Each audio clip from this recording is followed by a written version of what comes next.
Buenos días, mi nombre es Martín Hidalgo, periodista del Diario del Comercio. Hoy hemos amanecido con una lamentable noticia que se confirmó en la madrugada, que es el fallecimiento de una persona en las protestas que se dieron ayer contra el gobierno del presidente José Gerí. Esta muerte se suma a los más de 100 heridos entre civiles y policías que se han registrado en horas de la noche y a lo largo de la madrugada en partes específicas de la marcha, sobre todo afuera de la puerta del Congreso. El fallecimiento, sin embargo, se dio producto de una ráfaga de fuego, de una bala en las inmediaciones de la Plaza Francia. Para explayar todo lo acontecido, estamos con Víctor Reyes, periodista de política del Diario del Comercio, y con Enzo Helguera, analista político. ¿Cómo están? Martín, ¿cómo estás? Gracias por la invitación al programa. Martín, Bueno, igualmente, amanecemos con un hecho lamentable. Creo que cada una de las muertes de cada peruano definitivamente es igual de lamentable. y para esto primero vamos a ver el video que se ha difundido a través de redes sociales, que es una grabación de las inmediaciones de la Plaza Francia, donde se observa a Mauricio Ruiz Sanz, que es esta persona de 32 años, es un rapero de San Martín de Porres, de Lima Norte, que fue alcanzado por una bala de una persona que sale corriendo de las inmediaciones de la Plaza Francia. No se ha identificado hasta el momento a la persona que realiza el disparo, que termina impactando y causando la muerte de Mauricio Ruiz Sanz, si mal no recuerdo el nombre. Sí. Mauricio Eduardo Ruiz también, la Fiscalía lo ha señalado como Eduardo Ruiz, de 32 años. Como dices tú, Martín, es un integrante de la comunidad hip hop que suele ser bastante metida en este tipo de manifestaciones. Política. Sí, sí. Y la Fiscalía ya inició una investigación, lo anunció a través de sus redes sociales. Se ha pronunciado al respecto también el presidente José Gerí en horas de la madrugada. La muerte fue confirmada por la Defensoría, por el MINSA, a eso pocos minutos después de la medianoche. No sé si podemos ver, Mónica, lo que finalmente dijo el presidente Gerí y que ha despertado toda clase de comentarios.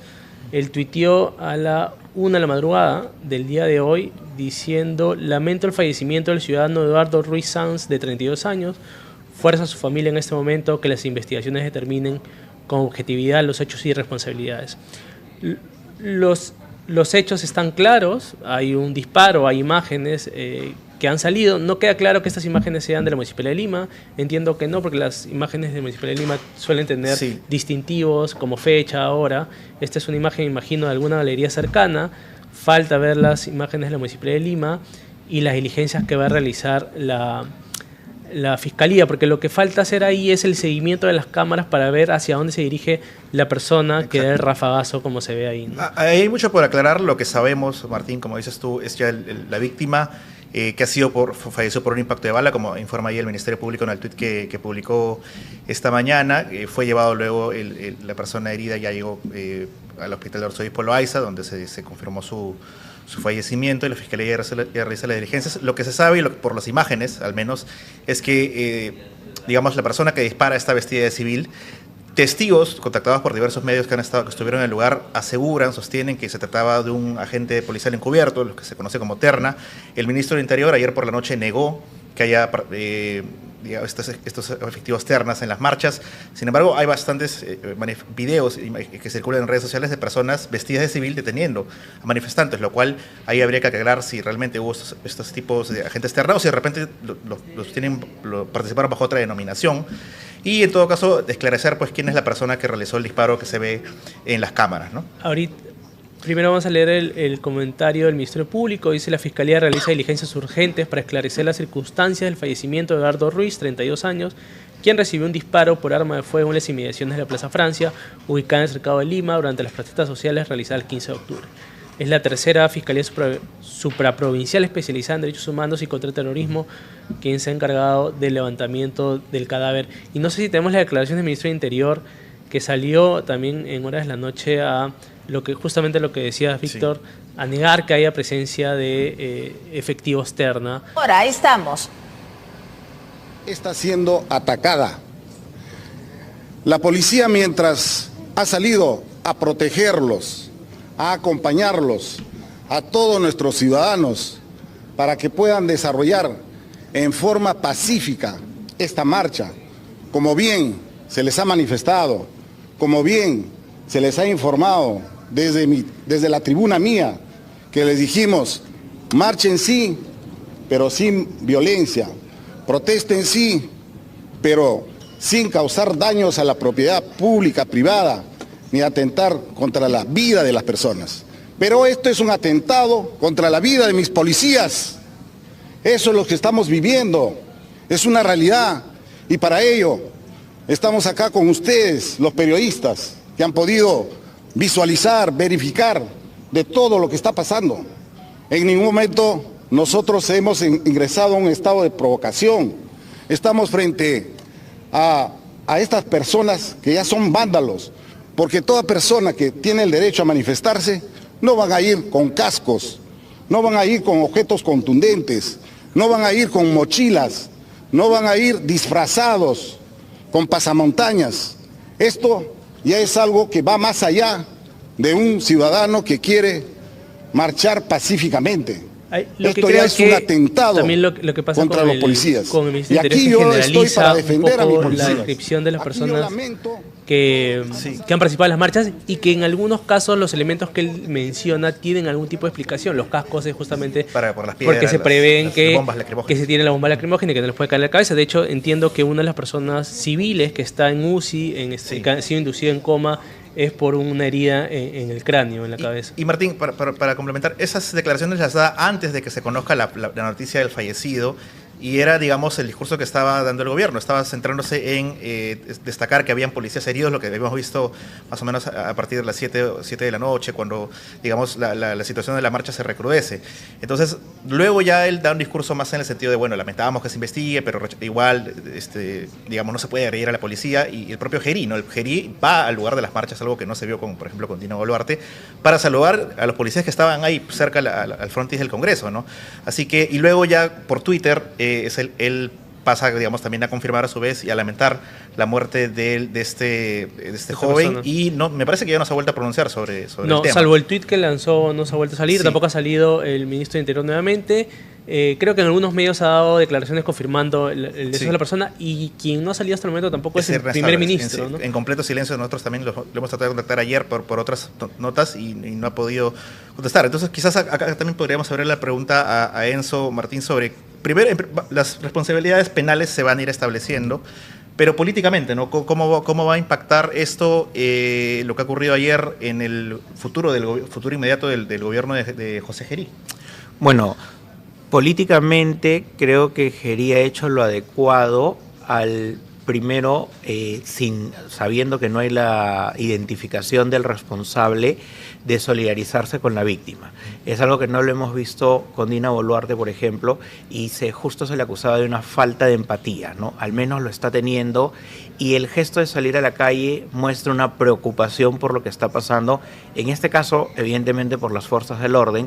Queda claro que no podía exponerse tampoco a las marchas, pero también queda claro que hay un problema de comunicación cuando el ministro del Interior habla y no discrimina. Justamente el tema de no discriminar, que algunos malos elementos han tenido, digamos, algún tipo de arma, ¿correcto? Y qué hace llevándolas a la marcha, etcétera. Pero siempre es bueno manifestar o comunicar adecuadamente que este justamente es un pequeño grupo, y no generalizar a toda la marcha, porque obviamente la gran mayoría que sale a marchar y quienes simpatizan con quienes salen a marchar se sienten tocados, porque es, digamos, en un tono más bajo, pero era lo mismo que cuando los políticos salían a terruquear a todo aquel que hacía uso de su derecho de protesta. Entonces, creo que hay que tener mucho cuidado y aclarar este tipo de informaciones por parte del gobierno cuando un ministro se equivoca o comete ese tipo de errores, para justamente evitar que toda la población o una parte de ella se sienta atacada, y esto pues finalmente melle sobre la comunicación y la imagen del presidente. Hay una delgada línea entre el accionar del presidente en el uso de sus funciones, que es algo que, claro, teníamos la valla muy baja de una Dina Boluarte que no salía, que se mantenía escondida en Palacio, que solo quería dar declaraciones cuando tenía todo controlado, sin responder preguntas, a un Gerí que de pronto lo ves en Pamplona, lo ves en diferentes partes haciendo actividades. Pero hay una delgada línea entre eso y el figuretismo, ¿no? Porque de pronto ayer en la mañana también salió sobrevolando, no entiendo bien por qué, con el teniente alcalde de Lima en helicóptero de la ciudad, el hecho de querer salir a la marcha a tratar de decir que estaba dando la cara y finalmente tratar de lanzar un tweet generando empatía, como tú lo dices, pero sin un mensaje claro y sin ministros que también aparezcan, salvo el ministro de Interior que ha salido a defender a sus policías. ¿Hasta cuándo puede llegar esa delgada línea y no traspasarse hacia un figuritismo que finalmente lo puede terminar perjudicando? Creo que debe elegir muy bien los escenarios donde participa y que estos no pasen esa delgada línea como mencionas. Creo que hay imágenes que no son necesarias, como la de sobrevolar Lima, porque también de esa figura, por ejemplo, hacía uso Dina Boluarte, ¿no? Entonces, ¿qué pasa si hacemos exceso de este tipo de situaciones? Y acuérdense que hay una parte de la opinión pública que está diciendo que es el continuismo de Dina Boluarte. Entonces, todo lo contrario, por tratar de hacer exceso del uso de algunas poses para, digamos, los medios, que no son necesarias, ¿no? En que eso estamos de acuerdo, puede atribuir a nivel de concepto de que está haciendo lo mismo que Dina Boluarte, por lo menos en el tema, por ejemplo, de sobrevolar en el helicóptero, que no era necesario porque de ahí no resuelves nada, ¿no? No necesitas sobrevolar en helicóptero, basta con sentarte con el alcalde de Lima si es que quieres abordar temas puntuales, ¿no?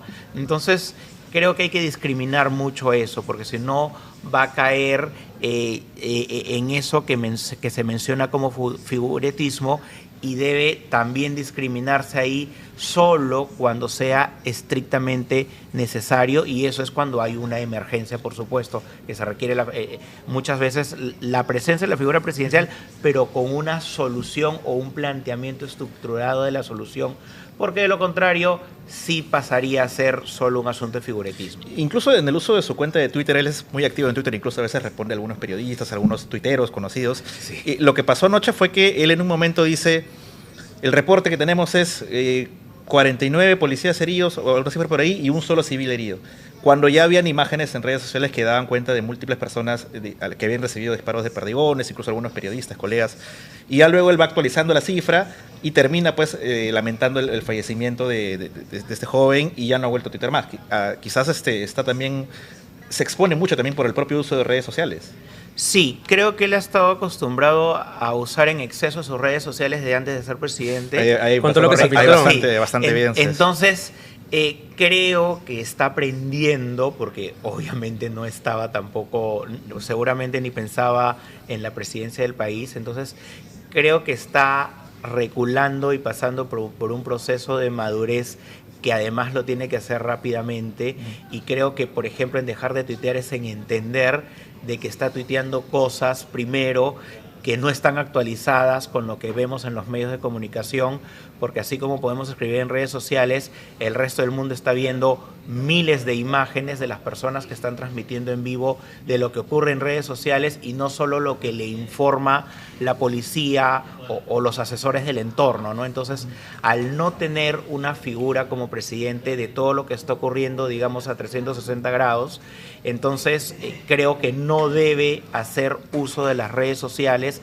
hasta que él tenga la certeza, cruzando información de diferentes sectores, de lo que debe comunicar, ¿no? Enzo, tú tienes una encuestadora que es Imasolu. ¿Cuánto crees que va a repercutir la protesta y todo lo que ha acontecido, la muerte, varios heridos, en la aprobación, en las primeras índices de aprobación que se vean del presidente José Gerí? Bueno, sí, claramente esto va a tener un índice de desaprobación determinado en las zonas y en los sectores, sobre todo que le reclamaban a Dina Boluarte por las protestas. Ahora estamos con una muerte.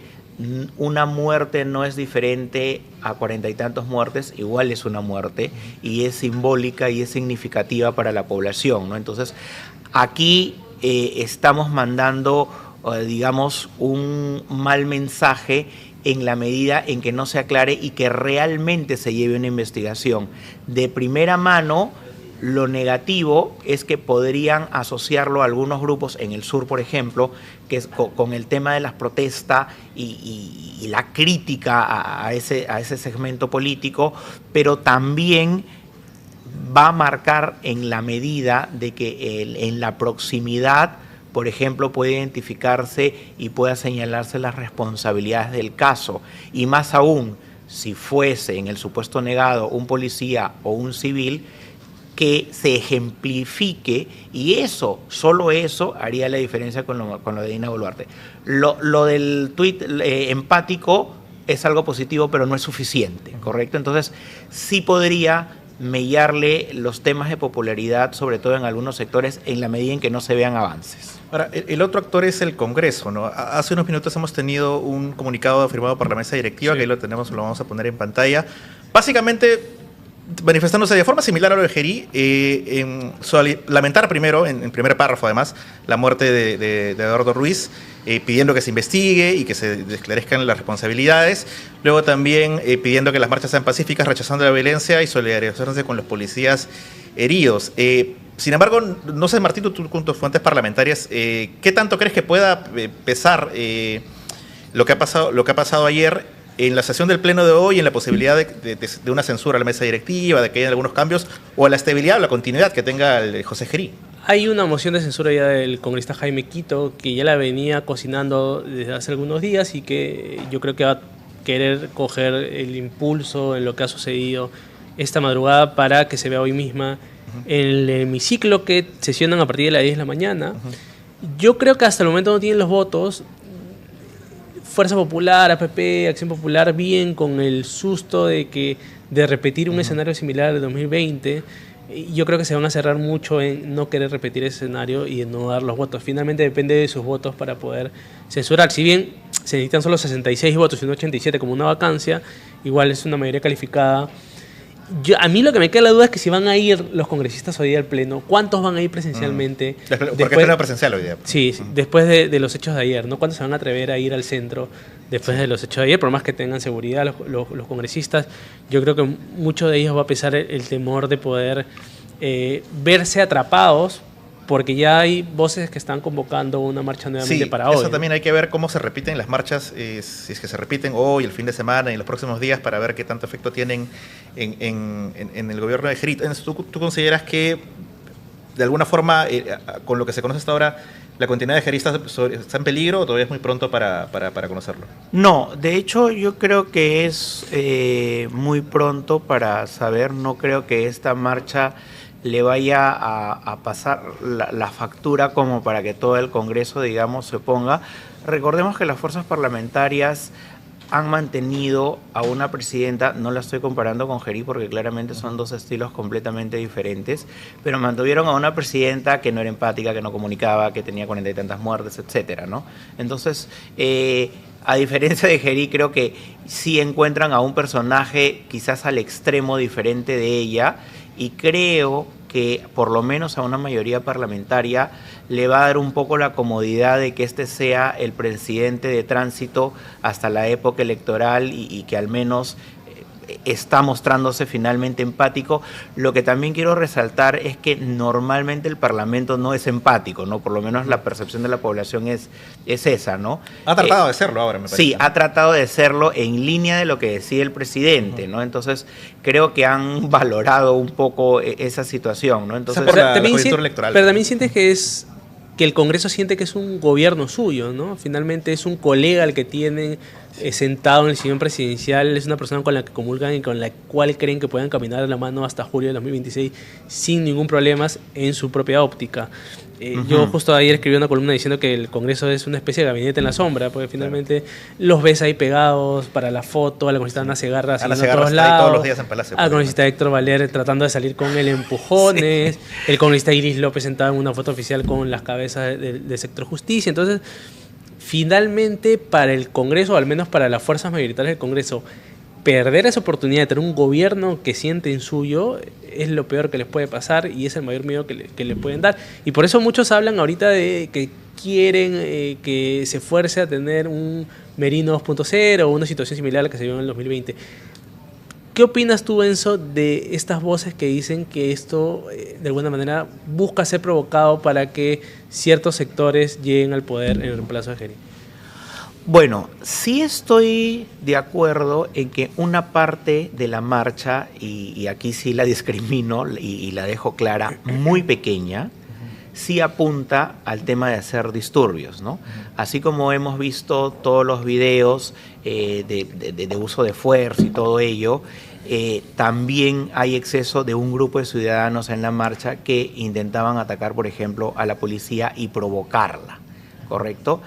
Hay una teoría de los disturbios que justamente algunos grupos buscan reacciones y algunos hasta buscan, digamos, que mediante esas reacciones y los disparos o digamos el enfrentamiento entre uno u otro resulte con al menos una muerte, ¿no? Entonces, esa teoría y esa óptica que incluso en algunos momentos en redes sociales han sido sustentadas y difundidas, termina siendo peligrosa y podría apuntar a que afecte a un gobierno, sobre todo a un gobierno nuevo y sobre todo a un gobierno, digamos, que viene de parte del Parlamento, ¿no? Porque consideran que esta puede ser, al igual que lo que le ocurrió a Merino, también podrían hacerlo con ellos. Sin embargo, también quiero acá resaltar de que finalmente aquí también se involucra, uno, la alianza parlamentaria o los acuerdos parlamentarios, queda clarísimo, pero dos, el carácter del presidente, ¿no? Por ejemplo, recuerdo que se decía de Dina Boluarte que quería renunciar tras el tema de las primeras muertes, pero que el entorno no la dejó o la obligó, ¿no? En el caso de Gerí no lo veo tan títere como en esa situación, sí lo veo más con un carácter de querer hacer las cosas y de querer dar la cara, ¿no? Entonces, por lo menos no se ve a alguien que se está escondiendo y que no da explicaciones a la población. Entonces, sí creo en algún punto que algún grupo pequeño sí quisiera provocar eso. Pero de lo que hemos visto de la muerte de ayer es una situación particular porque no ha sido, digamos, en medio del enfrentamiento que hubo entre la policía y los manifestantes en la avenida Bancayo cerca del Congreso, sino ha sido en una zona más alejada, en la Plaza Francia, y como vemos fue una persona vestida de civil, lo que le da, digamos, circunstancias particulares a lo vivido ayer, ¿no? Sí, correcto. Entonces, ojalá y se pueda identificar con las cámaras, porque a veces las cámaras no están, digamos, en la posición exacta de poder identificar el rostro o por lo menos la cercanía, pero sí sería importante que, por ejemplo, haya reportes oficiales de la policía, de los integrantes y de los miembros que participaron en la marcha, ¿no? Ahora, yo entiendo que según los anuncios constantes de la Municipalidad de Lima, que tienen unas cámaras con reconocimiento facial y con alta tecnología. Correcto. Y según la coordinación que hemos visto entre el gobierno y el ahora alcalde Renzo Reyardo, que subieron helicóptero, que después incluso el presidente José Gerí tuiteó con imágenes proporcionadas por la Municipalidad de Lima, incluso los etiquetó en su tuit. Entiendo que si hay una coordinación muy fluida, debería ser esa coordinación fluida, llevarlos a actuar rápidamente en búsqueda de identificar a la persona que realizó el disparo y que causó la muerte de Mauricio Ruiz. Sobre todo, como decías tú, Martín, ver a dónde se fue, porque sí, eso nos puede ayudar a identificar si se fue con otro grupo de manifestantes, con otras personas, o si se fue, o si hay indicios que efectivamente apunten a, como dicen algunos testigos, que era un policía vestido de civil, ¿no? Y demostrar que la Municipalidad de Lima tiene las cámaras con alta tecnología que promocionaron en todo momento para poder hacer una identificación facial de la persona que realizó el disparo y poder determinar, esto podría, digamos, determinarse la identidad hoy mismo si hay voluntad política de todas las partes y si hace un seguimiento adecuado. También se ha pronunciado, y ahí me gustaría analizarlo contigo, Enzo, el presidente del Congreso, Fernando Rospigliosi, a través de su cuenta de Twitter, si lo podemos poner en pantalla. Comienza con una pregunta, dice: los 37 millones de peruanos nos sometemos a una pequeña minoría violenta. Otra vez han provocado disturbio y caos atacando ferozmente a la policía con el único propósito de capturar el poder. ¿Cederemos nuevamente?, se pregunta. En el 2020 lo lograron y la consecuencia han sido 5 años de Castillo Boluarte. 4 años en realidad. No dejemos que vuelvan a destruir el país, rechacemos con energía y firmeza la violencia. Ustedes unidos podremos derrotarlo. Es un poco lo que hablábamos hace unos momentos, Enzo, de que hay cierto sector político que cree que esto ha sido provocado, que hay un grupo que ha incidido. ¿Cómo tomas este mensaje donde la comunicación dista mucho de la empatía dada por el presidente? Dista del mismo comunicado de la mesa directiva, ¿no? Sí, que él firma. Bueno, lamentablemente es Fernando Rospigliosi siendo Fernando Rospigliosi. Creo que él es quien no ha aprendido nada de la realidad nacional, ¿correcto? Porque una cosa es que esta sea la primera marcha, ¿correcto? Y pueda tener una opinión sesgada, pero hay ya más de una marcha y más de una consecuencia, digamos, nefasta. Creo que la comunicación es mala en tanto, fuera de haber firmado, digamos, un comunicado o aceptado un comunicado de la mesa directiva del Congreso. Es grave que él, de manera consciente, no discrimine que de los manifestantes que además están ejerciendo su derecho constitucional a la protesta, un pequeño grupo podría ser o sería el que evidentemente va a avivar el conflicto, ¿no? Entonces, mientras no haya esa distinción en la comunicación política, lo que está haciendo Fernando Rospigliosi junto con el grupo de políticos que alinean, ¿no?, esa comunicación, que quizás están reemplazando el terruquear, ¿no?, y que por eso piensan que están bajando el tono al mensaje, exactamente termina siendo también la misma provocación. Y ellos están haciendo el caldo de cultivo para que candidatos antisistema vengan a decir, oye, si la democracia y los padres de la democracia que los representan en el Parlamento no están respetando sus derechos, los meten a todos al mismo saco, los colocan en un asunto delincuente a todos los protestantes, entonces en realidad quizás sean estos políticos tradicionales quienes están y quienes han alimentado esa diferencia con la población peruana. ¿Quién crees que busca sacar caldo de cultivo del grupo antisistema de este tipo de sucesos como lo que han pasado esta madrugada? Bueno, de hecho han habido algunos políticos en la marcha, yo no sé si exactamente sean antisistema o no por naturaleza. Vi un video, por ejemplo, de Miguel del Castillo, que salió haciendo en vivos y quejándose del tema, creo que tratando de hacer empatía, ¿no?, con quienes estaban en la marcha. Pero creo que los políticos antisistema normalmente, o en cuestiones de perfil, tienen, digamos, un mensaje mucho más radical, ¿no? No lo veo a Miguel todavía en ese tema, pero claramente está saliendo a protestar y cuestionando el sistema. También creo que quizás allí pueda López Chao o Verónica Mendoza, ¿no? Pero López Chao intentó, creo que en una anterior marcha, ingresar por Plaza Martín y terminó repelido por la misma gente que estaba marchando, y se tuvo que retirar, si mal no recuerdo. Sí, lo que pasa es que cuando está mezclada también la generación Z, que justamente ellos son un antisistema no necesariamente de izquierda, sino un tema de no quiero a ningún político, no es que se vayan todos, no. De alguna manera es el antisistema, pero es como que sin identificación política, ¿no?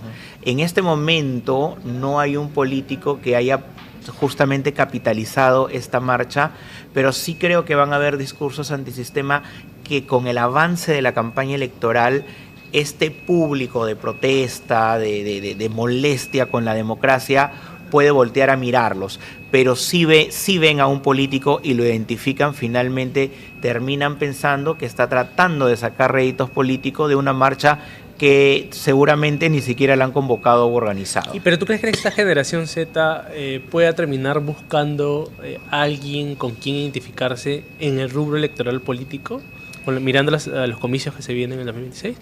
Mira, si hay un perfil que pueda calzar, digamos, con la identificación de ellos, tendría que tener algunas características, no solamente la identificación del antisistema, sino de repente ser una persona o un político mucho más joven, ¿no? Entonces ya a partir de ahí encontramos algún conflicto porque no hay políticos jóvenes y radicales y de izquierda, ¿no? Entonces, y si no encuentran identidad, ¿y por qué crees que de izquierda, ¿no? Normalmente la izquierda es la que agarra un poco el tema del antisistema, y la derecha, porque tenemos una derecha también antisistema. De hecho, por ejemplo, López Aliaga a veces usa insumos para pelear y digamos, golpear también al sistema político, ¿no? Pero el asunto es que la protesta social no se va a identificar con ellos, no por ser exactamente de derecha, sino porque justamente en el mensaje radical terruquea, por ejemplo, a todos los protestantes, ¿no? Entonces, Su problema es la generalización, creo, ¿no? Así es, así es. Entonces, cuando tú etiquetas y además a todos los protestantes, en el que, reitero, la mayoría ha ido por su derecho de protesta y no por atacar a la policía, entonces obviamente lo que haces es alejarte de todo ese sector electoral que se va representado también en muchas personas, en una gran parte de la población a nivel nacional, que se siente identificada con el derecho de protesta, que es contra el sistema político en general. Ahora, Enzo, te quería hacer una consulta, un tema que había mencionado Martín, es sobre la figura del primer ministro Ernesto Álvarez. Es llamativo su silencio, entiendo que no ha dado ninguna declaración pública, ni ha tuiteado, de hecho ha borrado su cuenta de Twitter desde que juró el cargo, no se ha pronunciado por lo ocurrido ayer, y es llamativo porque con Dina Boluarte era al revés, ella era la que no hablaba, y sus primeros ministros, en su momento Tarola y luego Adriancén, eran, digamos, los que salían a servir de escudo ella, ¿no? En cambio, con Gerí Álvarez vemos que Gerí es el que está exponiéndose más, saliendo a la calle, incluso tuiteando hasta altas horas de la noche. En cambio, del ministro Álvarez no hemos escuchado nada hasta ahora. ¿Cómo evalúas esas primeras días de él y su actitud o su postura pública, al menos, frente a lo que está ocurriendo? Bueno, ahí tengo dos lecturas. La primera, que tras haber cometido algunos excesos de la generalización que hablábamos y de las etiquetas a las marchas, lo que ha hecho él es guardar un perfil en lo público más bajo. Segundo, que normalmente, digamos tradicionalmente en el desarrollo de la política, son los presidentes los que comunican, porque justamente nuestra Constitución, sin ser militar, le da al presidente, digamos, la encargatura de ser el primer comandante en jefe, siendo civil. Entonces, eso justifica la presencia en los problemas, ¿no? O digamos, alentando a la tropa, por un lado, y por otro lado, la centralización de la comunicación. Normalmente los ministros tradicionalmente han salido y son esos foquitos, digamos, que se queman primero y luego los reemplazas, ¿no? Para cubrir al presidente. Lo normal es entonces que cuando hay crisis o problemas, son los ministros que salen a responder, guardan al presidente y el presidente sale con un mensaje, digamos, más importante, más impactante, más central. Pero desde Pedro Castillo, diría yo, que justamente no tenían una comunicación fluida, y eso ya empieza a ser extraño en el segmento político, es que ahí los ministros se empiezan a convertir en voceros oficiales y formales, y deja de ser el presidente el que comunica. Con Dina Boluarte se sigue la misma tradición. Ella quería hablar, pero no articulaba bien lo que decía y no podía responder preguntas, por eso que las evitaba. Y cuando las respondía, recordemos que se iba enredando y se terminaban descubriendo mentiras tras mentiras. Entonces, obviamente, digamos, los jefes de prensa le dijeron, tú no hables y que hablen los demás, ¿no? Es más, hasta puso un vocero, digamos, formal del presidente que debía ser el premier. Entonces, aquí la situación es diferente porque el presidente tiene amplias capacidades de comunicación y obviamente está haciendo uso de ese ejercicio porque comunica probablemente mejor, ¿no? Pero ¿por qué no ha salido, crees, hasta el momento el primer ministro a dar un mensaje político? Finalmente es el vocero político del equipo ministerial. Creo que siente que su mensaje no va a ser tomado, digamos, del todo a bien, precisamente por el pasado de sus propios comentarios. Recordemos que uno es esclavo de lo que dice y dueño de los silencios, ¿no? Entonces, yo creo que va más por ahí, que finalmente lo que han determinado es que, de hecho, el mensaje de él debió ser de pedir disculpas por haber colocado a todos en el mismo saco y antes de. Entonces, ahorita no tendría el mismo efecto, todo lo contrario, más bien podría dar, digamos, la impresión de que se está burlando, que lo está haciendo por cumplir y que no tiene los pergaminos para decirlo. Entonces creo que más bien él, antes de hablar, sobre todo en temas de las protestas, tiene necesariamente que aclarar y pedir disculpas por los mensajes que ha dado, que hasta el propio Gerí lo ha hecho en algún momento por digamos, los excesos en sus redes sociales, ¿no? Entonces, creo que si el presidente lo hace, creo que el premier también debería hacerlo y seguro va a buscar un momento diferente. Quizás ¿no? ese era el riesgo de nombrar como primer ministro a una persona que, al margen de sus digamos, trayectoria académica, tenía este antecedente reciente de haber usado este discurso, como tú dices, generalizador contra las manifestantes, en un contexto en el que se sabía que iba a haber una movilización fuerte convocada para el día de ayer, ¿no? Sí, de hecho, lo estratégico hubiera sido que primero dé de baja a su cuenta antes de que se lo publicaran, sí, ¿no? Porque uno tiene que ser un poco consciente, pero a veces te olvidas de esos detalles y más en el caso de Gerí, supongo que el entorno presidencial se les terminó escapando ese tema por estar concentrados en la propia imagen del presidente y sus redes sociales, no se pusieron a ver, ¿no?, en las redes sociales de los demás. Entonces, creo que esa falta de reacción y de, digamos, poner a todos en ese filtro les falló en el caso del Premier, ¿no? Quiero un momento poder dar pase al señor Eduardo Pérez Rocha, exdirector de la policía, que lo tenemos en el enlace telefónico para poder conversar sobre la marcha de ayer. Señor Pérez Rocha, buenos días, ¿nos escucha? Muy buenos días. Mira, qué interesante. Yo, aparte de haber sido excomandante general de la Policía Nacional del Perú, he sido jefe de las dos regiones más grandes, región Arequipa, región Lima, y he sido también jefe de todas las unidades de servicios especiales. Mientras estuve en actividad, se cumplía lo que dice la Constitución. Ojo, la Constitución, el artículo 2 está las garantías de las personas.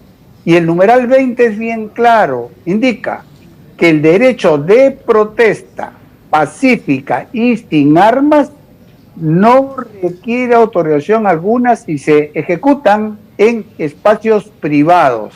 Recordarás lo último que hubo la semana pasada de la ráfaga que dispararon ahí en el círculo militar en Chorrillos. No necesitó autorización de la prefectura, que es la autoridad política, sino solamente del municipio porque estaba en local privado. Pero también dice ese artículo 2, cuando se utilicen terrenos públicos o vías públicas, se necesita autorización de la autoridad política con anticipación. Eso siempre lo hemos hecho, vale decir, presentaban los que iban a hacer las protestas, indicando sus preconcentraciones, la ruta donde iban a seguir, inclusive la hora de término. Acá yo veo que ahora se ha generalizado una frase que dice: el derecho de protesta es constitucional, pero como vemos, ya como no piden autorización, oiga, están entrando acá elementos que te digo de violencia. Estamos viendo cómo los pobres policías están con sus escudos y su vara nada más y bombas lacrimógenas.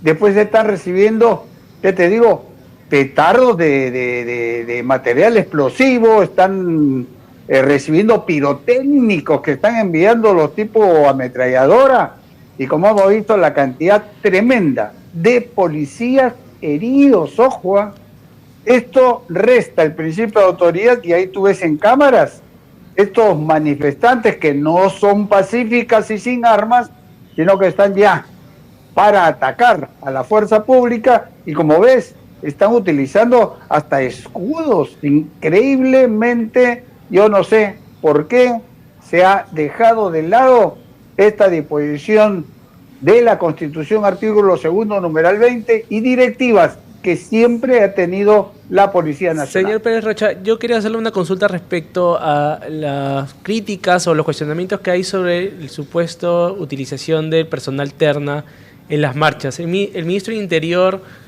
ha negado que hayan existido oficiales terna en la marcha, pero en base a su experiencia quería consultarle en qué situaciones se usan el personal terna y cuál cree usted que ha sido la posibilidad de que haya agentes terna en la marcha ayer.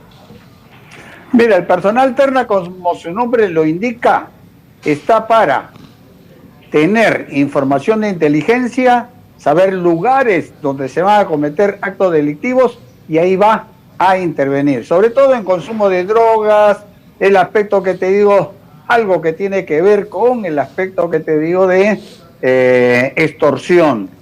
Pero para los planes de operación solamente está personal uniformado. Y lo más interesante, hay lo que se llama el concepto previo.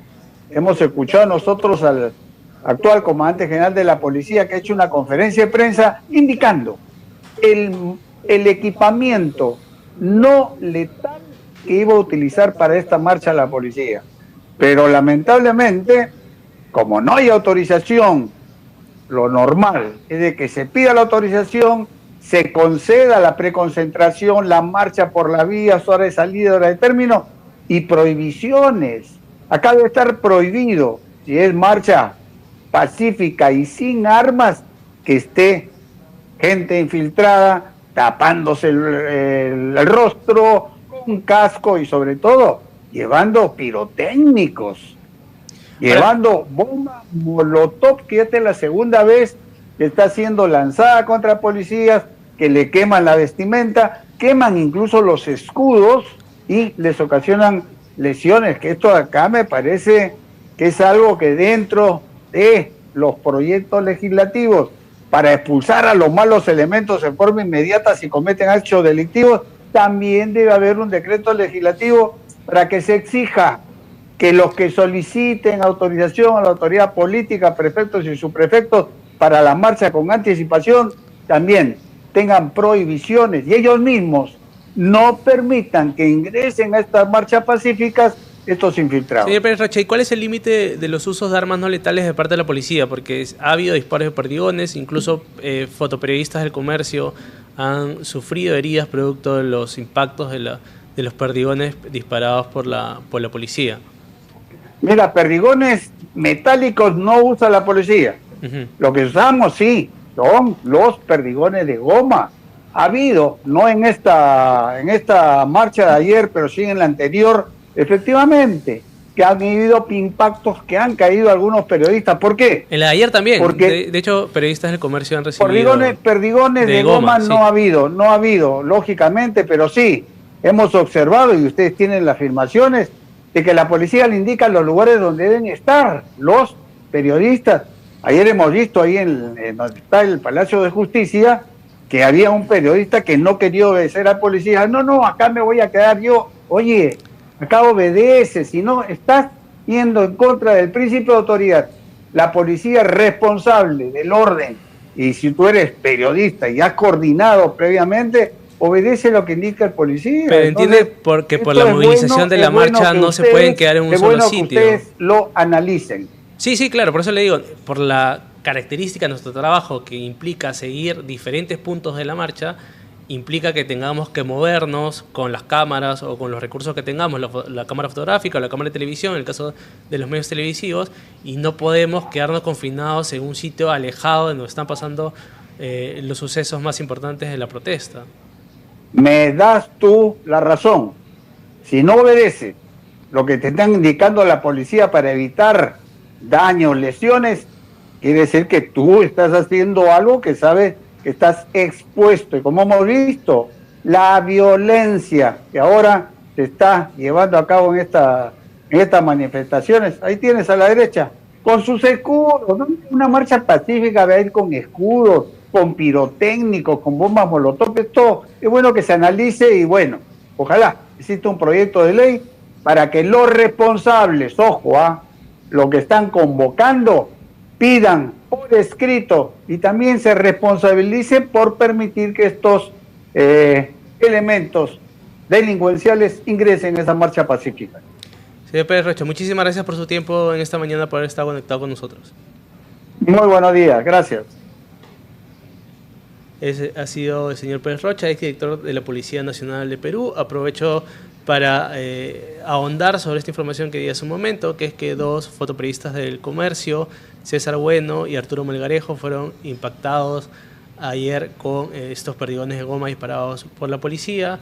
Ellos se encuentran en observación producto de estos impactos que han recibido.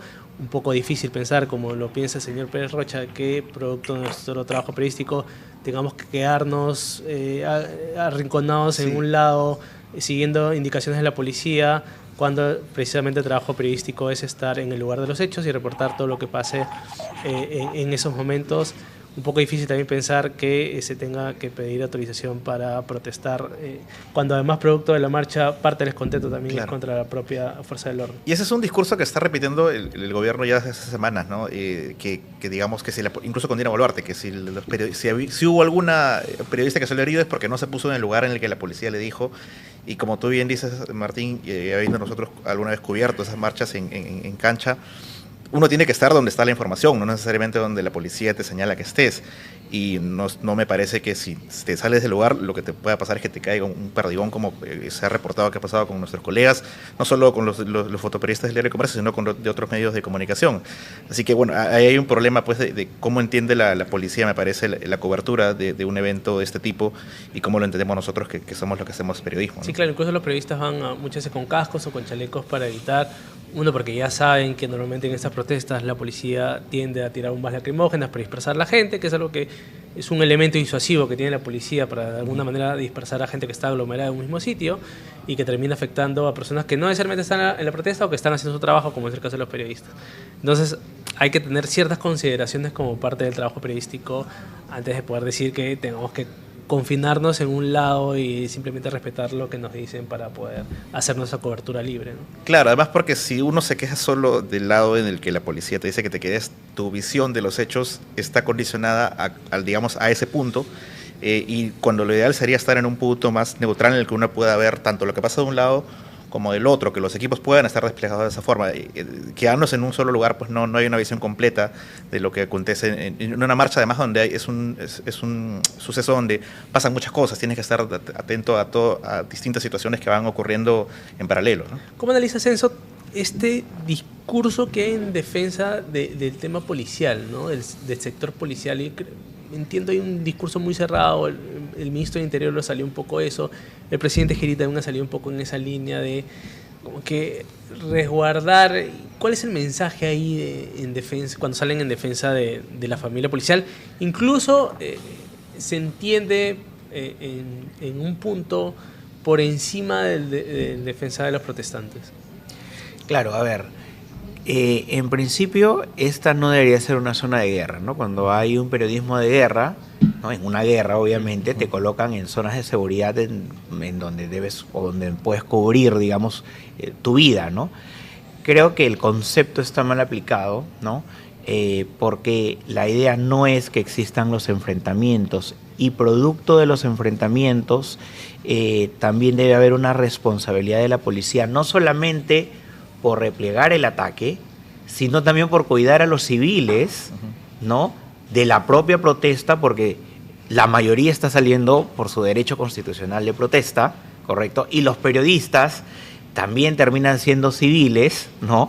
Que tampoco están yendo a atacar a la policía. Tienen que trabajar. Así es. Entonces, mientras no haya esa diferenciación del concepto, la comunicación de la policía y del gobierno, que obviamente el concepto lo saca justamente de cómo se divide la responsabilidad, es que van a seguir teniendo esta línea de comunicación, digamos, parcializada, ¿no?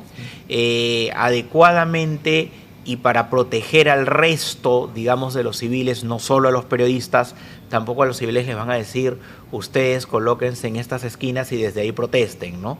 Evidentemente la marcha, el recorrido y todo eso, además también es un derecho constitucional, al de movilización. Entonces, creo que el enfoque está mal, ¿no? Creo que deben reevaluar no solamente el cómo dicen eso, sino que la policía también se vea para proteger a la ciudadanía en general y por supuesto también a los periodistas, y no de arrinconarlos y de hacer que tengan una visión sesgada del conflicto. Ahora, podemos ver, Mónica, cuál ha sido la cobertura de los medios internacionales sobre los hechos acontecidos hasta el momento. Ahí tenemos a CNN Latinoamérica, muere un manifestante durante multitudinaria protesta en Perú contra el gobierno y el Congreso. Ahí tenemos la agencia EFE, la agencia española EFE, un manifestante muerto deja multitudinaria protesta en Perú contra el gobierno y el Congreso. Este es France... La AFP, es un cable de AFP. La AFP, sí. Es un cable de AFP, ¿verdad? Perú, protestas contra el gobierno dejan un muerto y más de 100 heridos.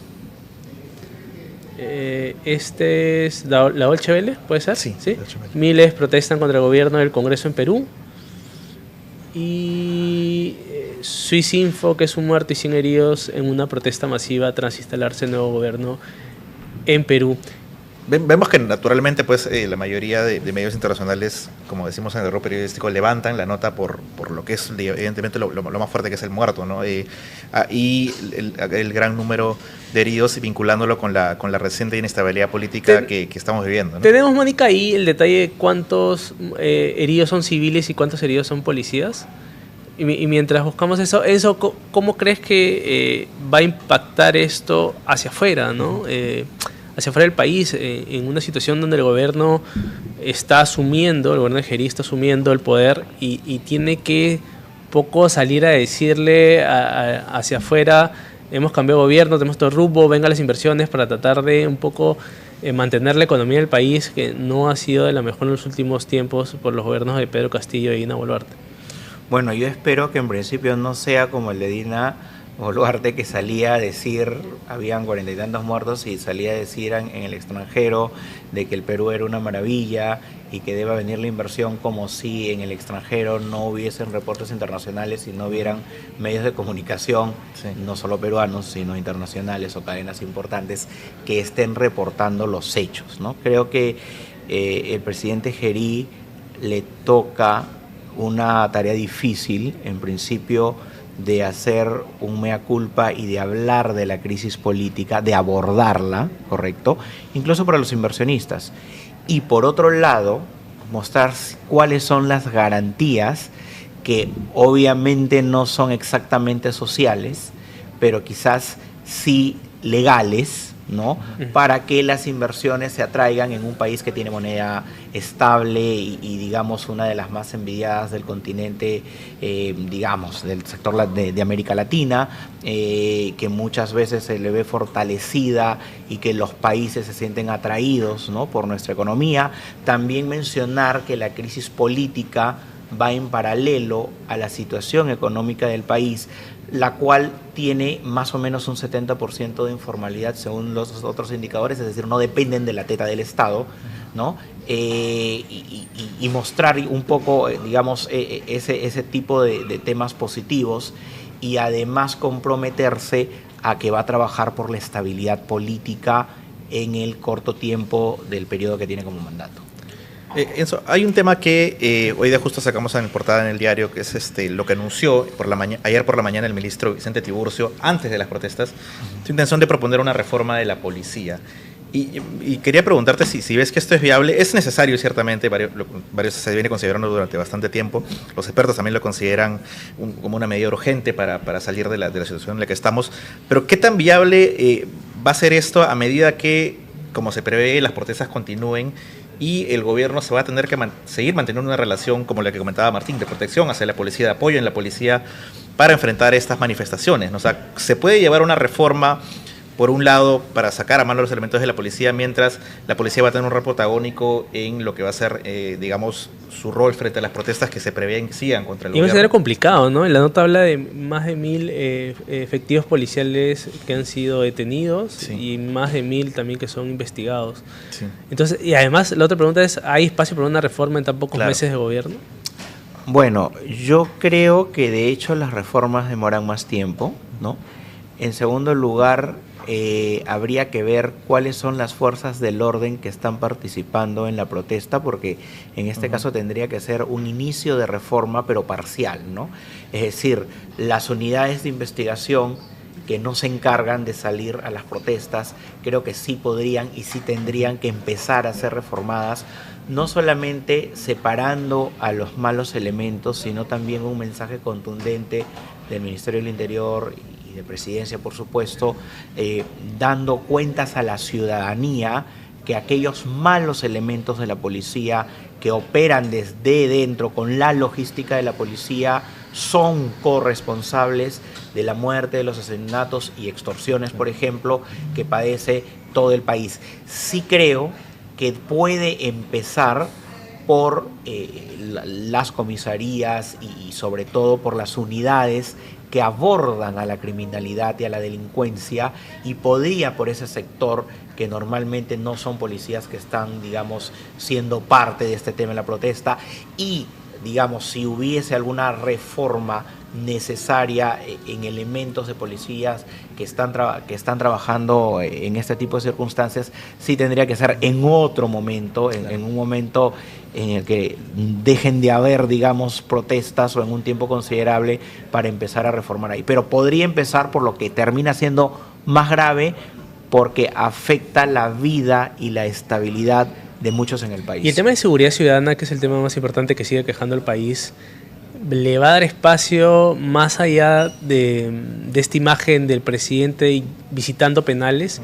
¿Crees que por ahí el tema de los penales es el punto de anclaje que va a encontrar Gerí para combatir a la delincuencia, o para dar la percepción de que está combatiendo la delincuencia en esto que ya ha sido denominado como el buquelismo de Gerí? Bueno, de hecho está asociando lo que Bukele centralizó como que las operaciones que se manejan desde la cárcel. Creo que toda la ciudadanía además tiene información que muchas de estas operaciones delictivas, un gran porcentaje de ellas son dirigidas desde la cárcel. Otros, por supuesto, desde criminales que están afuera y que se terminan movilizando en diferentes países de América Latina. Pero una gran parte de la incidencia criminal sí se encuentra dentro de las propias cárceles. El asunto es en qué forma él puede materializar resultados concretos, importantes, que finalmente terminen complicándole no solamente, digamos, el manejo que hay desde las cárceles para implementar la seguridad o para afectar la seguridad ciudadana, sino que estos resultados deben ir más allá del decomiso mero de celulares, ¿no? Porque les pueden quitar hoy día los celulares y mañana parte de la misma policía que está dentro del INPE, ¿no?, que también se ha mencionado al INPE, terminan filtrándole nuevos celulares. Entonces yo creo que allí debe haber un control diferente, y creo que también podría ser, de hecho, una de las primeras reformas en caerle al INPE, porque evidentemente son los encargados de controlar las cárceles. Creo que la tecnología hoy por hoy además puede detectar las señales clandestinas de Wi-Fi, antenas de celular, etcétera. Entonces creo que podrían funcionar si se pusieran en uso práctico. O sea, si se declara el sector en emergencia y uno empieza a adquirir bloqueadores de celulares o de señales de alta tecnología que existen, ¿no? Entonces creo que ya ahí está dando un primer gran paso. Pero otro estado de emergencia, los alcaldes mismos han dicho que los estados de emergencia no han funcionado, han surgido otras propuestas, como el alcalde Carlos Brusca ha propuesto el tema de la policía municipal, y otros alcaldes que han esbozado otro tipo de propuestas. Pero, por ejemplo, el alcalde de San Martín de Porres decía que los estados de emergencia no habían servido en su distrito de Lima Norte, que son los más afectados por la ola de criminalidad y extorsión. Claro, aquí el concepto de emergencia lo quería aplicar únicamente para el tema del INPE. Declarar una emergencia al INPE. Claro, porque allí puedes intervenir directamente y puedes hacer los cambios necesarios para atacar las cárceles, pero mostrar resultados. Y el resultado más inmediato es, después de que intervine eficientemente el INPE, ¿no?, cuánto se redujo en cifras las muertes, extorsiones de peruanos o victimización de este tipo de criminalidades. En el caso propio de la seguridad ciudadana, creo que la opinión de los alcaldes es importante, la de Hernán Cifuentes, la del propio Carlos Brus, porque ellos son los más cercanos a su población y tienen algunas ideas más concretas de cómo pueden resolver la realidad de su distrito. Es decir, si comparamos Surco con San Martín, son realidades diferentes y cada uno tiene una forma de propuesta de abordar, y creo que el gobierno debería apoyarlos en esas formas particulares. Creo que no debería además haber una especie de una sola forma para, digamos, aplicar en todos los distritos de Lima Metropolitana o de todo el país, porque son realidades locales completamente diferentes. Entonces creo que la idea de la policía municipal, la idea de las implementaciones y eficiencias van a terminar siendo muy importantes en la medida que el gobierno se comprometa a apoyarlos, pero sobre todo no hay el tiempo para, digamos, planificar muchas cosas. Entonces deben ser un poco más prácticos y poner en marcha este tipo de reformas. Hay un tema curioso cuando mencionabas el tema de los penales y ahora con las visitas de Gerí más, porque siempre que hay este tipo de operativos, al final se da un balance, un reporte, se incautaron tantos celulares, tantas, no sé, droga y más, pero no hay noticias de si se sanciona a los responsables de que esos material que no debería estar en el penal. Antes que ahí el tema antes de la tecnología que mencionaba Enzo y que sí es importante, es cambiar la red de funcionarios de personal enquistado en el INPE, que es finalmente donde se permiten que se den esta cuestión de meter celulares a los penales, de meter algún otro tipo de cosas. Se habla muchas veces de que se trafica droga dentro de los penales. Dentro del penal se dice que hay extorsión, además, o sea, hay reos que extorsionan a otros reos para cambio de seguridad. Que cobran. Y que eso luego es lo que se traslada hacia la si se quisiera pensar en una reforma real, lo primero que tienes que hacer es a cambiar al personal humano del INPE y establecer una línea de mando que pueda poner claridad y transparencia en el trabajo y que no permita que suceda, porque si no vamos a tener probablemente 50 operativos muy vistosos para las redes sociales del presidente Gerí, con celulares, con cosas incautadas. Los operativos, yo me acuerdo en la época Urresti una vez entró en un penal donde había un super televisor, había sala de billar. Entonces no es algo nuevo lo que ha encontrado esto. Ha buscado forzar esta imagen de los presos sentados en la cancha, la estética bukeleana, digamos. La estética bukeleana, cuando el problema es otro, ¿no? El problema es identificar a los malos elementos del propio personal del INPE que permita que operen estas redes de corrupción dentro del propio sistema de cárceles, retirarlos, establecer un nuevo proceso para meter gente proba y gente que no permita que suceda esto, y de ahí pensar en el tema, acompañarlo del tema tecnológico que puede impedir que llames. Pero si tú estableces un sistema en el cual no puede entrar sea imposible o casi imposible que entre un celular a un penal, ya no necesitas ni siquiera la tecnología, ya simplemente cortaste toda red de comunicación. Pero ocurre, y es un problema que creo que nadie se atreve a tocar, porque es un problema mucho más complejo de poder cambiar a todo el personal INPE. Ha ido a ser operativo no con un nuevo jefe del INPE, con el jefe INPE me imagino que ha heredado.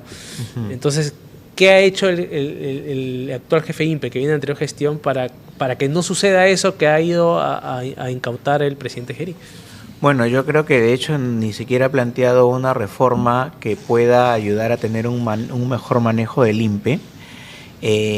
Creo que la postura bukeliana del presidente fue para dar una primera imagen de que se puso a hacer algo rápido, pronto, eficiente de pronto para la opinión pública.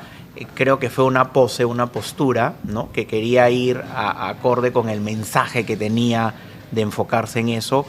Pero evidentemente la reforma va más allá de eso. Primero es las personas con las que estamos trabajando, ¿no? Segundo, creo que los cambios de pronto no se pueden hacer todos a la vez, pero sí eligiendo o empezando, por ejemplo, por el que estadísticamente el penal de menos control o de mayor incidencia de comunicación entre reos con el exterior para afectar a civiles, ¿no? Entonces creo que podríamos empezar abordando por ahí el tema. Recordemos que también tenemos temas de hacinamiento, ¿no? Recordemos que también, ¿no?, podríamos utilizar, insisto, en la tecnología, porque tampoco sabemos si los nuevos elementos no terminan corrompiéndose en el camino, ¿no? Porque obviamente dentro de los penales se les puede también extorsionar a la gente que está ahí a través de sus familiares o ver algunos mecanismos de presión. Entonces, por ejemplo, la tecnología interna nos podría dar una transparencia. ¿Qué pasa si, y podría ser voluntad del INPE, ¿no?, y quizás de alguna pequeña reforma que se tenga que hacer? Y esto, por ejemplo, podría ser práctico. ¿Qué pasa si se instalan cámaras de biovigilancia y auditivas dentro de los penales? Claro. Y vemos todo lo que ocurre dentro del penal. Esa sería una reforma importante y que va más allá de las personas y la capacidad de que se les pueda además corromper. Pero tiene que haber voluntad política. Este tema de la bukelización o la estética bukele del presidente Gerí ¿crees que de alguna manera va a revivar en los candidatos para las próximas elecciones de que intenten reivindicar esta figura? Porque en un momento estuvo mucho en debate en el escenario político electoral, muchos candidatos que querían replicar este estilo. Un poco se eso. partidos políticos con el nombre Bukele, Sí, que no llegaron a concretarse, pero estaban ahí, ¿no? murió más o menos este intento de discurso de vocalización, y ahora un poco el presidente Geri lo ha vuelto a poner en pantalla. ¿Crees que esto va a escalar hacia el escenario electoral 2026 o crees que nuevamente es un pico que va a tener su bajada y va a quedar? A ver, primero, la razón por la que a los otros, digamos, candidatos o personajes políticos o alcaldes que estaban en escena y que querían hacer uso del bukelismo no les funcionó, es porque evidentemente ellos no son el comandante en jefe para mostrar posturas, digamos, más ejecutivas, ¿no? Al mando de su seguridad ciudadana podrían mostrar un poco el músculo en lo que tenían y en lo que habían logrado, pero eso no era suficiente, ¿no? Creo que ese pico pasó de moda porque al final las personas no los veían como Bukeles o para nada parecidos a Bukele desde el carácter, ¿no? Desde la presencia que podía imponer un político o la postura incluso, ¿no? En el caso de Geri, que está haciendo uso, lo pone de moda, creo que va a ser un pico, porque Geri aparentemente no va a ser candidato presidencial, entonces esto solamente lo puede aplicar como una comunicación de gobierno. Y si miramos ya los otros candidatos que podrían, bueno, visualizar que es una moda positiva para el presidente, digamos, y quieran aplicarlo, nuevamente tienen ese mismo problema. No es que Bukele, colocó ese modelo cuando era parte de su campaña electoral. Lo pudo implementar recién en presidencia, en el gobierno. Es por eso que no les puede funcionar al resto de candidatos, y por mucho que se le quiera parecer o alguien que por ahí tenga un poco la postura y la pose, evidentemente le va a faltar. Para empezar, son personas diferentes. Aparte, creo que las modas son eso, ¿no? Que pasan, y lo mismo ven la comunicación. ¿Y vamos a tener imagen. alcaldes bukelitos? En un momento tuvimos muchos alcaldes bukelitos que querían... Yo creo que eso sí, ¿no? Los candidatos locales van a, digamos, a algunos les gusta un poco ese tema de las poses, entonces creo que sí podrían hacer uso y exceso un poco de eso. En realidad no creo que les vaya a funcionar porque la ciudadanía diferencia claramente que la... No, y los actuales alcaldes, ¿no? Hay varios que paran viajando a El Salvador para...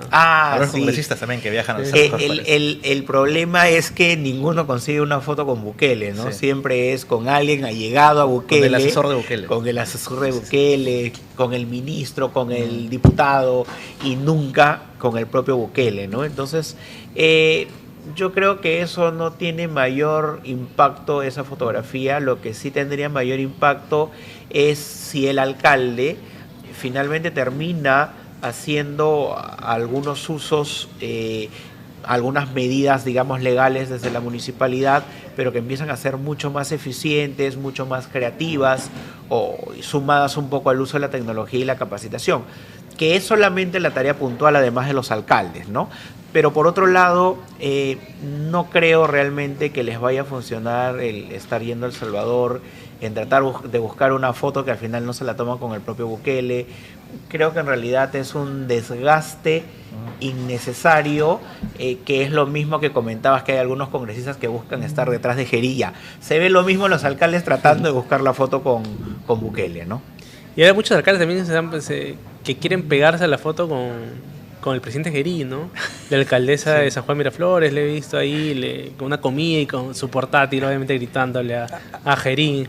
Geri estaba también, además, a partir de lo que decía Martín, en esta sucesión de reuniones con autoridades, ¿no?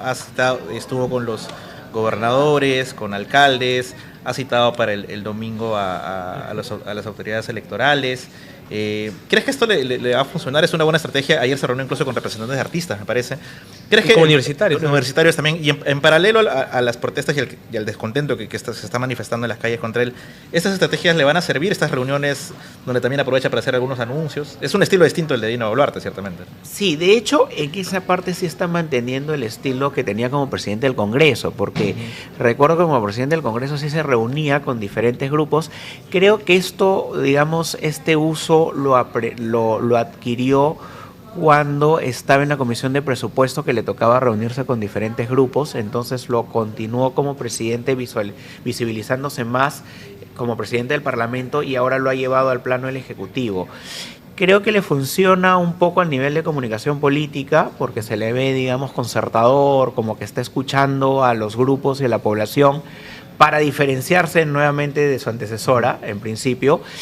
Y en segundo lugar, creo que además de escuchar, podría tener algunas ideas más concretas de manera directa y creo que no solamente le gusta escuchar la línea de lo que le vayan a decir los ministros, sino palpar un poco la realidad de los grupos, ¿no? Obviamente no sé si le alcanza el tiempo de reunirse con todos los grupos o sobre todo los grupos, digamos, más importantes de interés, pero creo que su figura política podría ir un poco más a tratar de escuchar, pero mostrarse también ejecutivo en aquello que conversa, porque de lo contrario se arriesga a caer en un descrédito y que sea solamente una postura para los medios, si es que no hace algo al respecto y si es que no va más allá de escuchar, sino es que esos grupos vean de que se está haciendo algo con lo que dijeron o con el insumo que le dieron en la reunión, ¿no? ¿Y con quién dialogar en una situación como esta, donde hay muchas personas que han salido a protestar en contra de su gobierno, en contra de lo que él representa para el país desde el gobierno, su asunción, la forma como se ha elegido, la forma en la cual ha respondido a las marchas? ¿Con quién dialogar en ese aspecto? Porque él puede seguir teniendo 20 mesas de diálogo con diferentes sectores, pero finalmente si hay un grupo de gente afuera que está marchando en contra de lo que representa, ¿con quién podría dialogar en ese sentido? Además un grupo que no tiene un liderazgo definido, además. Claro, ahí sí termina siendo la comunicación un poco más complicada y sobre todo porque recordemos que estos grupos han dicho que no quieren conversar con el gobierno, ¿no? O sea, hay dos clases de grupos. Algunos que sí buscan, no sé, por ejemplo, el alcalde de Patás, ¿no?, que vino y él sí quería que el gobierno le escuche y finalmente marcó una distancia, pero la mayoría de los grupos que están representados en protesta, o por ejemplo, el grupo de la Generación Z, que es una organización además, ¿no? Evidentemente tampoco digo que toda la Generación Z está en la protesta, solo una parte de... también ha manifestado lo mismo, ¿no? Que no le interesa dialogar con el presidente porque hay grupos que piensan que no solamente Gerí es el continuismo de Dina Boluarte, sino que como proviene desde el Congreso y el Congreso es el que le ha dado sostén a Dina Boluarte, entonces es más de lo mismo, ¿no? Y en el asunto de que se vayan todos, ¿no? Evidentemente es un asunto que no es democráticamente posible, ¿correcto? Porque hay un mandato y este se tiene que terminar, pero también sería bueno que, queda claro que el presidente no se va a poder reunir con ellos, ¿no? Pero sí sería bueno que pueda reunirse con otros grupos de afinidad o de perfil similar en el sentido demográfico, por ejemplo, ¿no? Creo que hay más grupos de la Generación Z que no están protestando, pero que quieren ser escuchados y que les interesaría que el presidente dialogue con ellos y que sobre todo les haga caso, ¿no? ¿Cómo cuáles? Creo que hay grupos de universidades que podrían dialogar con él, no de todas las universidades, ¿no? Creo que dentro de las universidades hay grupos políticos de diferentes facciones, ¿no? Algunos un poco más pegados a la izquierda, otros a la derecha. Entonces, creo que algunos de estos grupos sí podrían dialogar o sí les interesaría dialogar para ser escuchados. Lógicamente, si ellos se percatan de que solo son escuchados o son usados para la fotografía, pues El caso contrario es que finalmente la marcha se puede incrementar porque estos que dialogaron y no les hicieron caso se pueden también sumar a la protesta, ¿no? ¿Y crees que él podría tomar algunos puntos de la agenda que se está tratando de impulsar con estas marchas? Evidentemente, uno de los pedidos que hacen los manifestantes es que renuncie, eso por lo menos no se prevé que pase, pero también se habla, por ejemplo, de la derogatoria de algunas leyes que ellos consideran que han más bien favorecido a la delincuencia, algunas de las cuales Gería votó a votó a favor, favor, ¿no? Como lo hemos reportado en el comercio. ¿Crees que ese podría ser quizás un gesto para tratar de aplacar a los manifestantes? Claro, lo que pasa es que el tema de que se vaya es porque obviamente al ser el continuismo y parte de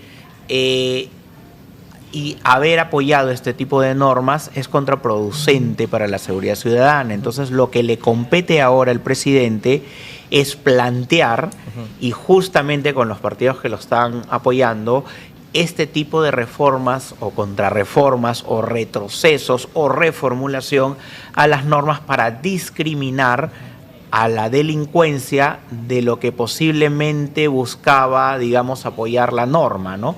Entonces creo que la norma siempre es perfectible, pero también con voluntad política se podría resolver rápidamente y esto podría, vamos, no es que se van a convertir en simpatizantes del presidente, claro, pero al menos va a calmar los elementos por los cuales la protesta sale a las calles, ¿no? Entonces podría bajar los desniveles de el ruido y de la bulla que haga la protesta, en tanto por lo menos las cosas más esenciales las termine resolviendo.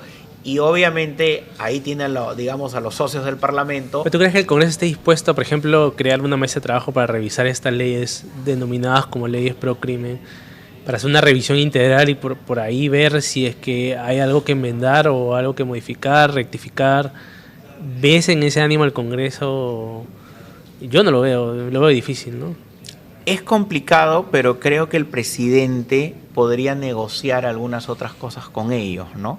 Porque muchas veces el Parlamento termina cediendo cuando se negocian otro tipo, digamos, de apoyos que necesitan ellos, como por ejemplo otras leyes que quieran promover, sus etcétera. Leyes declarativas. Sí, sus leyes declarativas. Entonces, leyes sobre universidades. Así es, o sea, ellos tienen su propio populismo, los congresistas, ¿no? Entonces, más ahora en elecciones. Más ahora en elecciones. Entonces, de pronto por ahí Geri encuentra, ¿no?, negociar un poco esto para retrotraer y explicar además a la población que en efecto, y pedir disculpas, ¿no? O sea, cuando yo hago algo y es un error porque se está perjudicando a una parte importante o a la propia seguridad ciudadana, yo creo que se debe pedir disculpas y ese sería un buen gesto político. Un poco difícil por parte del Parlamento, concuerdo con eso con Martín, pero es necesario. Ahora, Luis Córdoba en los comentarios pregunta sobre este escenario que se ha venido diciendo en estos últimos días sobre la posibilidad de un adelanto de elecciones. ¿Tú lo ves viable a estas alturas, siendo que las elecciones ya están convocadas para abril del 2026? Además, por los plazos electorales, ¿no? No, por muchas razones, ¿no?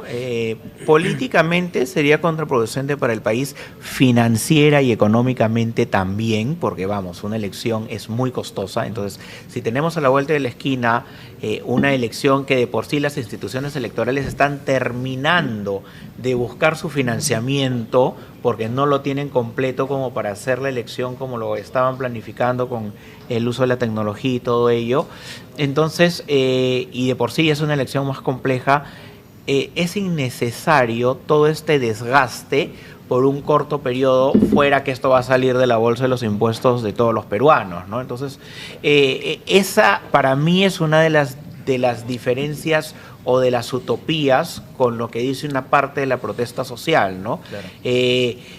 Sí sería importante que se cambien a los malos políticos, pero más importante es que finalmente la ciudadanía haga la reflexión de a quién está poniendo en el poder, ¿no? A quién está metiendo el Ejecutivo, quién es el vicepresidente o los que acompañan al candidato político, porque como en este país esas cosas ya son normales, que el presidente no dure mucho tiempo, ¿a quiénes estás colocando? ¿A quiénes estás votando por el Parlamento? Pero también pasa, ¿no?, que el Congreso se le hizo más difícil, ¿no? Darle a un elector una cédula con 5 votaciones distintas, sí, al momento 39 agrupaciones postulando, se le hace muy difícil, ¿no? Más el hartazgo que existe en general con el sistema político, es bien difícil, ¿no? Que la gente la reforma política. Sí, si es que hubo una reforma en un momento, ¿no? Ese es el otro debate. Yo creo que eso ha sido una contrarreforma, porque normalmente las reformas políticas apuntan a asegurar la reducción de los grupos políticos y no la proliferación de partidos políticos. En algún momento, en un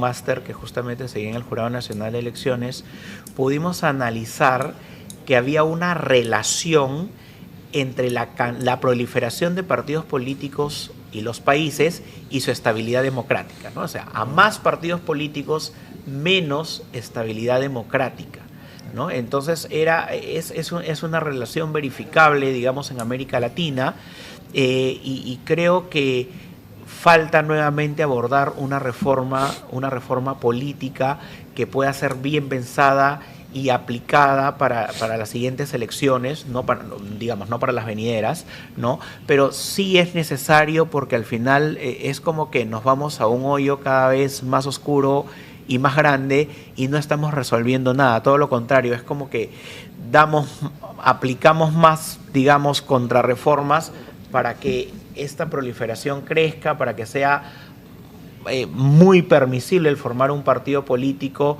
siendo esto una medida populista, atraída un poco más por intereses económicos, ¿no? Que por reformas reales que vayan a funcionar para la población, y mientras también no haya ese liderazgo, lamentablemente vamos a seguir en lo mismo. Quiero terminar solamente, pues no nos hemos extendido a media hora más, era de 9 a 10, estamos ya llegando a las 10:30. Dejándoles espacio para que puedan dar un mensaje de conclusión de lo que ha sido la jornada de ayer de protesta en contra del gobierno de José Gerí. Primero Enzo, de ahí Víctor, y cerramos. Bueno, en principio reitero que las muertes son lamentables. En segundo lugar, por salubridad de la democracia, del gobierno y de la clase política, empezando también por el alcalde de Lima, que tiene el acceso y el uso de las cámaras, que ojo, no son simples cámaras, son cámaras dotadas por inteligencia artificial, y de hecho Rafael López Aliaga anunció de que el cercado de Lima, el centro de Lima, era, digamos, el lugar más seguro de Lima metropolitana, ¿no? Entonces creo que parte de la seguridad es señalar a los responsables de un atentado, y reitero, una muerte es igual que 40 muertes, digamos, no en proporción, pero sí en el significado. Creo que además de dar con los responsables, se debe visibilizar el uso de todo el aparato del Estado para que se vea claramente no solamente el señalamiento y la condena pública, sino también que arrastre a toda la cadena de mando, ¿no?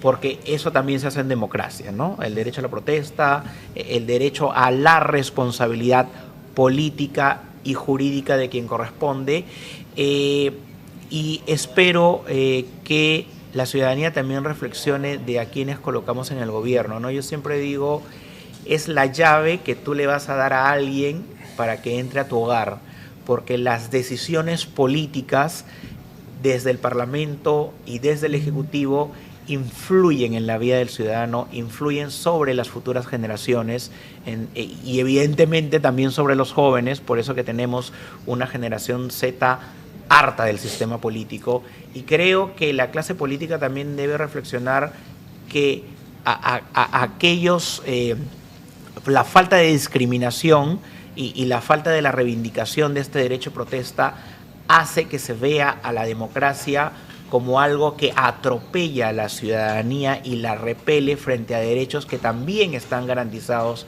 en la Constitución, ¿no? Yo, Martín, creo que ahorita la prioridad del gobierno y de las autoridades debe ser determinar, pues, quién estuvo la responsabilidad detrás de la muerte de este manifestante. Como decías tú bien, la municipalidad tiene que entregar las cámaras, el gobierno a través de la policía tiene que dar todos los esfuerzos para identificar a esta persona, y si fue efectivamente un efectivo policial de terna, como se le denomina, dar su nombre y someterlo a lo que se tenga que someter. También la misma Fiscalía, que está en este momento en un periodo también de inestabilidad institucional, creo que podría acelerar las investigaciones. Lo que no debería pasar es lo que pasó en el gobierno de Dina Boluarte, ¿no? Hubo 50 muertos y hasta ahora no hay ninguna responsabilidad. Vamos a ver si en este caso, donde hay cámaras, donde hay testigos, se puede llegar a una responsabilidad rápido. Y en lo que respecta un poco más de largo plazo y al futuro del gobierno, me parece que el presidente Gerí tiene que, y su gobierno además, tienen que ahora procurar cómo se alivia este descontento ciudadano, ¿no? Buscar la forma, porque si no esto se va a seguir escalando y vamos a ver más jornadas de protestas y no quisiéramos ver más heridos y mucho menos más muertos, ¿no? Nadie debe morir en una protesta, ese es, digamos, creo que el común denominador que tenemos todos, es algo que nadie debe salir ni siquiera herido en una protesta que empezó siendo pacífica y terminó lamentablemente en hechos violentos y finalmente con el fallecimiento de una persona. Las investigaciones deben ser rápidas, no debería pasar esta semana poder ubicar al responsable de aquella muerte para poder evitar mayores escalamientos de violencia. Esto ha sido todo por hoy, gracias a todos por acompañarnos en esta transmisión que hemos estado con Víctor Reyes, periodista del Comercio, con Enzo Helguera, analista político, CEO de Imasolu, y con quien les habla Martín Hidalgo. Hasta la próxima oportunidad, muchas gracias por estar conectados a la cuenta del Comercio.